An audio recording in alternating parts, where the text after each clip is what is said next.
All right, everybody. In this week's episode, we're going to talk about one of the coolest attraction cheat codes that we have here, and that is an attraction cheat code that we call community.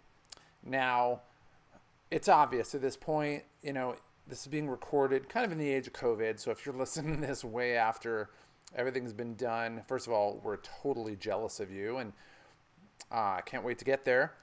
But in the age of COVID, this is a cheat code that most people would look at and you say, okay, well, how would you execute that? So we're going to talk about why it's difficult and then what you can do, especially now in the age of COVID, to do things that you couldn't do otherwise. So in essence, it's a golden opportunity. Now, this attraction cheat code, again, the cheat codes are basically deeply embedded mental triggers, subconscious mental triggers that cause people to act in a particular way. So it's a coding. So depending on what you do, it's going to elicit a certain response. So on one hand, if you know what you're doing, you can get the response that you want that other people can't. But on the other hand, even if you don't know what you're doing, it doesn't mean you're not going to get a response. It just means you're going to trample and traipse over all, kind of somebody's mental coding. And then you're probably going to get a response, but it's going to be erratic at best and terrible at worst. And by the way, I hate the word erratic because my coach when I was, 7th or 8th grade, he referred to my pitching as erratic. And you'd think I would have got over it. I mean, it was only when I was like 13 years old, but I'm still not over it. I hear that word, it drives me freaking crazy. But it, was an off-the-cuff comment, and, who knows, a number of years later, it's still deeply embedded in my psyche. So these attraction cheat codes are important. We've talked about, in prior episodes, we talked about a number of other ones. We talked about authority, storytelling, which is awesome, by the way. If you haven't listened to that one, make sure you go check that one out. Common enemy, which is an absolutely fun one. That might be my favorite, my most fun one that we do. The reason why, reciprocity, scarcity, and jealousy, which again is one of my favorites. But the one we're going to talk about today is community. And the concept of this attraction cheat code is that people feel like they want to be a part of a community. They feel an allegiance to the community, a loyalty to a community. They want to not empathize. They kind of do that too, but they really want to, what's the verb of it? Like, they want to be an emblem for that community. So if a community feels a certain way about a topic, they initially may not have a particular feel about that topic, but if the community as a whole adopts a similar mindset, then they're usually just going to go ahead and adopt that mindset. I mean, that's the power of it. So, let's say, for example, years and years and years ago, I had moved from Cincinnati, Ohio to San Diego. And I'll tell you right off the bat, if you haven't been to both places, especially if you haven't lived in both places, boy, is it a culture difference. And I love both places. They're very different. But, I love both of them, but it's just massively different. So you live in Cincinnati for a while, fun place for food. For the Midwest, it's decent weather. You don't get the crazy snowfall or anything like that. Anyway, cool town.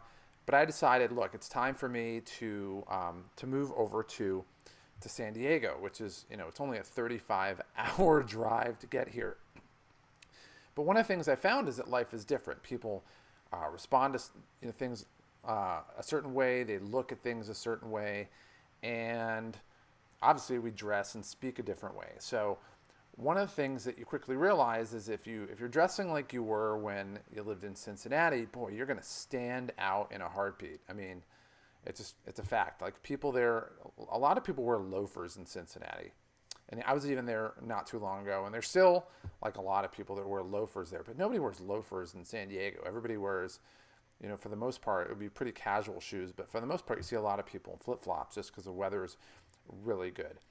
And so one of the things that I realized is, I just loved it when I came here and I wanted to move here, and this was going to be my future home. And so it's not like, okay, I'm a guy from Cincinnati who's moving to San Diego, but I'm not going to change anything. I quickly realized, like, things are going to be different, right? and I really want to kind of adopt myself and embed myself into this city. And so the first thing that I did was I actually was like, all right, I am ditching any semblance of a Midwest accent that I have or don't have. I can't tell because when you live there, you don't really think you have an accent, but probably everybody else in the world notices you have one. So for the first, I don't know, 2 weeks at least, it's funny, I would drive around and listen to the radio, and you'd hear people that were from here because you can kind of tell there's a similar, it's an accent, but it's not really an accent. But I would really ditch whatever accent I had. And in media, especially in television, they have what's called a non-regional diction. And in Anchorman, ironically from San Diego, Veronica Corningstone's character talks about that. And so the idea was like, all right, I want to really fit in. So, looking at doing things, how to, pronounce certain things or, whatever it is, you really want to fit into that community. And so that's what I did. But the thing is, in any environment, it's really the same thing.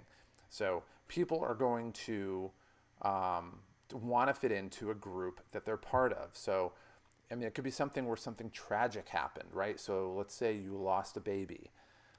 Then, there's going to be support groups that really encompass people that are, involved in that. Or maybe you have a political leaning, and I'm not going there. I am not going there. But you're going to have political leanings. So let's say you just pick one for each side. We'll just be fair. And you're, a pro-Biden or anti-Trump or, whatever. Maybe it's the same thing. Maybe they're just overlaps. Then immediately that there's certain things that inherently you may walk in and just say, oh, I hate Trump, but, I don't really have any other pet issues. But then everybody in the group has other pet issues. Well, if you want to fit into that group, you generally have to assimilate into that. So people will tend to share the same opinions, or even if they do have some type of dissenting opinion, for the most part, the majority of people are just going to like, all right, I'm going to cut my losses and I'm not even going to go there. It's not worth going there. I may be pro-life in the Democrat group, but nobody else is. I'm not going to die on that hill. Or maybe you do like Trump. Maybe you love Trump. Then, there's a line that you're probably going to be pulled on to toe. It doesn't mean you will, but it tends to be easier if you do toe that line to get along with the group and, kind of fit in. And so that's the idea of the attraction sheet called community. Now, in sales, like if I had this video and we were talking about it in a non-COVID world, then, we would talk about really how to build community. And, one of the main things you can do is actually start, meetup groups. And I have a friend of mine, we're actually doing one tomorrow. I think it's still on Zoom, but we're doing one tomorrow. But the idea is you're building a community of people that are in the same place. In other words, you have opportunity costs of time. You could do any number of things, but the places you physically show up show kind of more of a commitment because you're choosing your time, how to spend that time. And so the idea is you can build a community of people who share a commonality. And before COVID, we had kind of one of the ones I did was on Friday. We'd have a guy who's like this really, really incredible nationwide known marketer. And he teaches us basically the most cutting edge marketing techniques out there.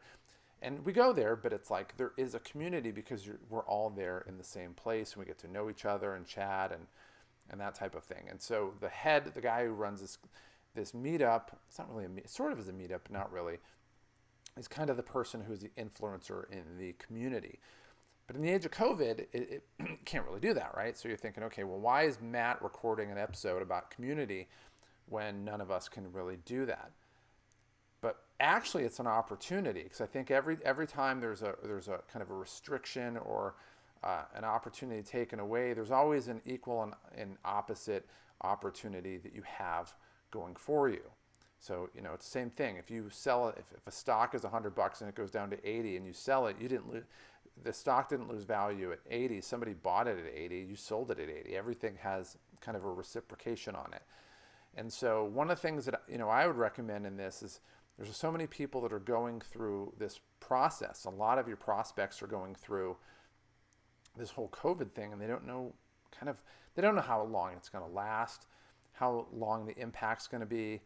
And really what they're looking for is a point of authority, and that actually that's kind of one of the other attraction cheat codes we do. But the idea is that you want to establish a community to solve a problem. So we have the guy on my Fridays that really is like, okay, I'm going to show you how 22nd century marketing goes, in a sense.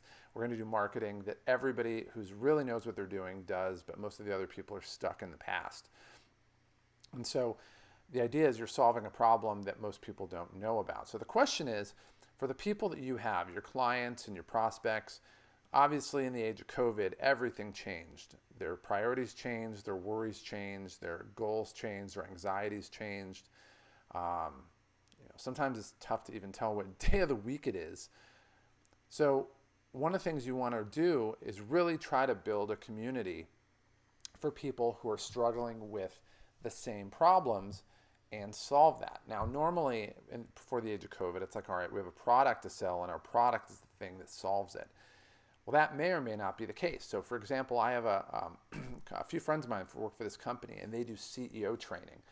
And so what happens is, you have these CEOs that basically are in these kind of mastermind groups, for lack of a better word, lack of a better word. I was going to say world, but lack of a better word. And they basically are meeting with other CEOs that are very similar to them, and they have the chair of their group who's by far, light years ahead of them, that are helping them improve and become better leaders, run their company better, make improvements, and just do better overall. But the thing is, they have to drop 22 grand to be in that group. And so in the age of COVID, when you can't really meet in person, spending 22 grand, and I was actually talking to them, and what they said was, in the age of COVID, really it doesn't make sense for a CEO when their company's struggling and they're debating on payroll and, maybe even the company, is it going to survive? They really can't justify an outlay of 22 grand for Zoom meetings. It's not going to happen, and I fully understand that. But when a problem comes in that really that really causes you to change your goals or how you do things, the question is, what can you do to help somebody solve it?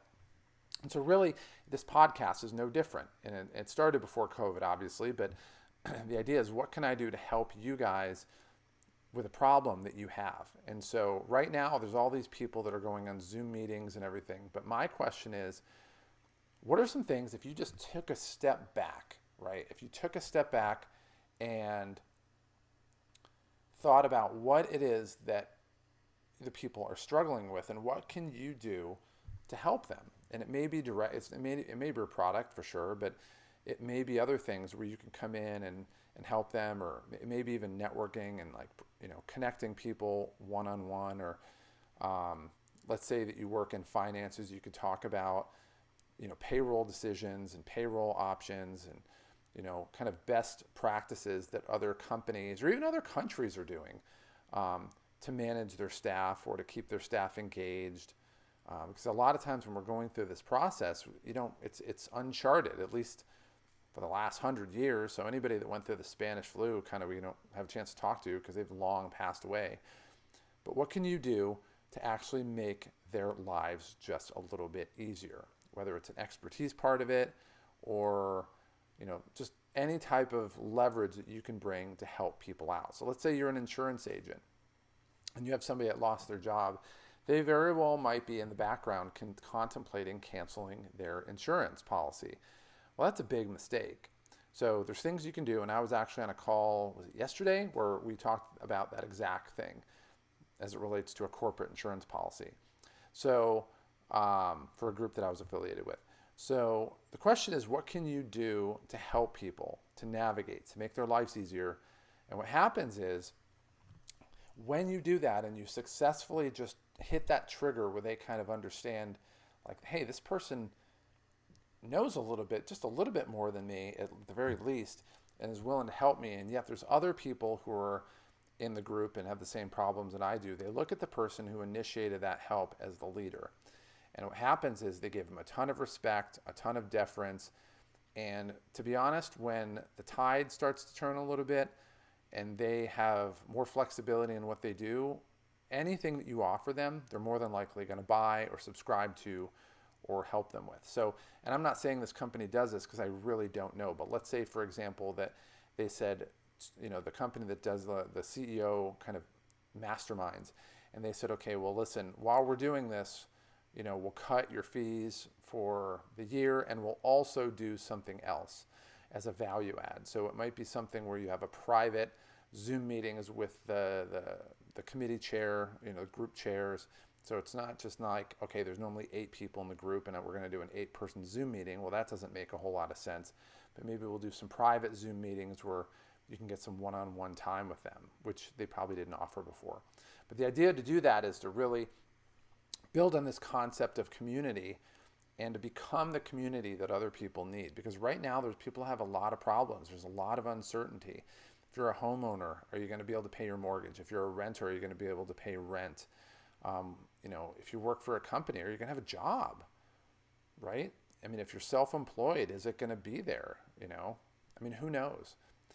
But I will tell you this, is that people, when they feel like that there's other people who are sharing their pain or that are going through the same process that they're going through, they're going to have this great sense of allegiance to the group and this great sense of loyalty and reverence for the person who is leading that group, who is defining and starting that community. So think about some things that you can do on that.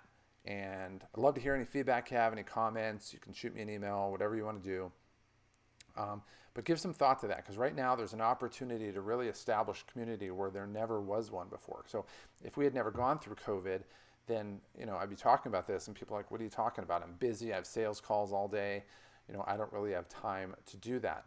But right now, I think there's so much uncertainty right now. It muddies the water. It makes people really not being able to focus on kind of what you're trying to tell them.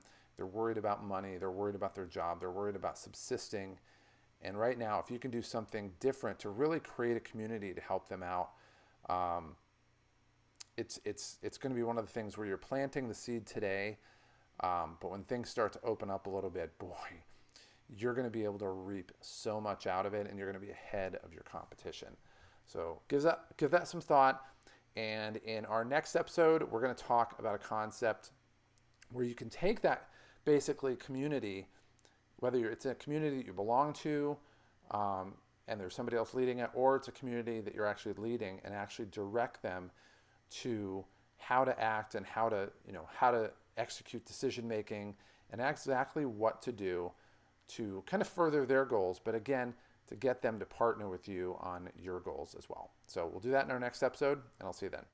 To get more information on the sales cheat code, go ahead and click on the subscribe button below. Also, down below in the video description, down there, there's a link that takes you to our website that gives you additional content, some additional freebies that we have, and gives you information on some programs that we have that have been proven to help people to make sales easy so that you can make the kind of money you want, live the lifestyle that you've always wanted, and not have to struggle in the process. And what might be the coolest thing of all is you don't have to put much effort into it. It truly is a cheat code that most people don't know about. And it's a cheat code that can change your life today. So click on the link below and let me help you start to experience these results starting right now.